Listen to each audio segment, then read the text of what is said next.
بسم اللہ الرحمن الرحیم۔ بحیثیت مسلمان ہم اللہ کا لاکھ لاکھ شکر ادا کرتے ہیں کہ اللہ نے ہمیں کلمہ طیبہ لا الہ الا اللہ جیسی عظیم نعمت سے سرفراز فرمایا۔ کلمہ طیبہ کے اقرار کے بعد ہم پہ اللہ اور اس کے رسول کی اطاعت فرض ہو جاتی ہے، اور جو شخص اس کلمے کو سمجھ کے پڑھ لیتا ہے وہ مسلمان ہے۔ اسلام کے معنی ہی ہے سپرد کر دینا، اور جو شخص اپنے آپ کو اللہ اور اس کے رسول کے حکموں کے حوالے کر دیتا ہے وہی سچا مسلمان۔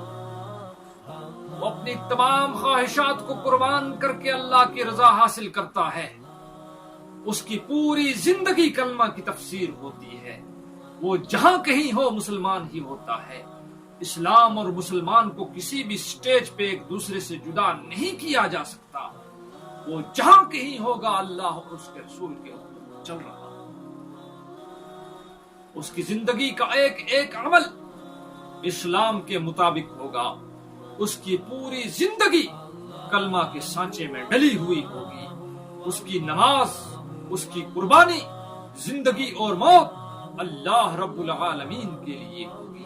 اس کی زندگی کا مقصد دین کی سربلندی اور سرفرازی ہوگا۔ اسی بات کو شاعر نے اس انداز میں نقل کیا ہے کہ میری زندگی کا مقصد تیرے دین کی سرفرازی، میں اسی لیے مسلمان، میں اسی لیے نمازی۔ گویا اس کی زندگی اسلام کا نمونہ اور موت کامل ایمان پر ہوگی۔ فلا تموتن الا وانتم مسلمون۔ اللہ فرماتے ہیں ہرگز نہ مرو مگر اسلام پر۔ اسلام پہ موت اسی صورت میں نصیب ہوگی جب زندگی اس پہ گزری ہوئی۔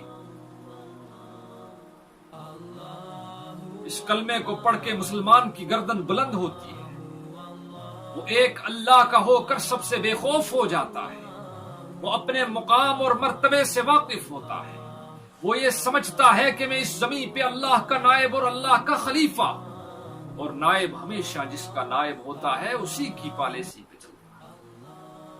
مسلمان ہمیشہ اللہ کی پالیسی پہ چلتا ہے کہ وہ اللہ کا نائب ہے، اور دوسروں کو بھی اس کی پالیسی پہ چلاتا ہے۔ یہ کلمہ انسان میں عظیم انقلاب پیدا کرتا ہے، اور اس کی زندگی کو کلمے والی زندگی میں بدل کے رکھ دیتا ہے۔ دنیا کی تمام حکومتیں اپنی رعایا سے وفاداری کا عہد لیتی ہیں، اور یہ کلمہ احکم الحاکمین کی فطری حکومت سے وفاداری کا عہد و پیمان ہے۔ اس لیے کلمہ طیبہ اسلام کا پہلا رکن ہے، اسلام کی عمارت ہے، اسلام کی عمارت کا پہلا ستون ہے، اور ایمان کا اولین اور بہترین شعبہ ہے۔ اور جو شخص دل سے اس کلمے کی گواہی دے گا اس پہ دوزخ کی آگ حرام ہوتی ہے۔ اس کلمے کے بغیر آخرت میں نجات ممکن نہیں ہو سکتی۔ یہ کلمہ دنیا میں حقیقی سکون اور آخرت میں دائمی راحتوں کا ضامن ہے۔ تمام عقائد اور عبادات کا دار و مدار اسی کلمے پر ہے۔ یہ کلمہ احکم الحاکمین کی فطری حکومت سے وفاداری کا عہد و پیمان ہے، اور اسی کلمے پر اس جہاں کی بقا کا دار و مدار ہے۔ اور جب اس جہاں میں کوئی بھی کلمہ گو نہیں رہے گا تو پھر اس جہاں کے پیدا کرنے کا مقصد باقی نہیں رہے گا، نظام عالم درہم برہم کر دیا جائے گا۔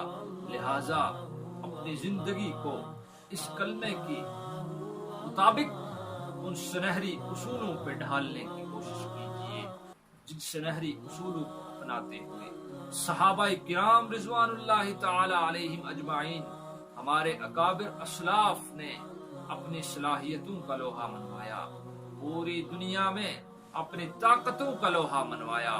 آج بھی اگر ہم ان سنہری اصولوں پہ اپنی زندگی کی تعمیر کریں، کلمے کے حقیقی معنی کو، کلمے کے تقاضوں کو سامنے رکھتے ہوئے اپنی زندگی گزاریں، آج بھی ہم دنیا پہ حکمرانی کر سکتے ہیں۔ اللہ تعالی ہمیں ان باتوں کو سمجھ کر ان پہ عمل کرنے کی توفیق عطا فرمائے۔ وما علینا الا البلاغ۔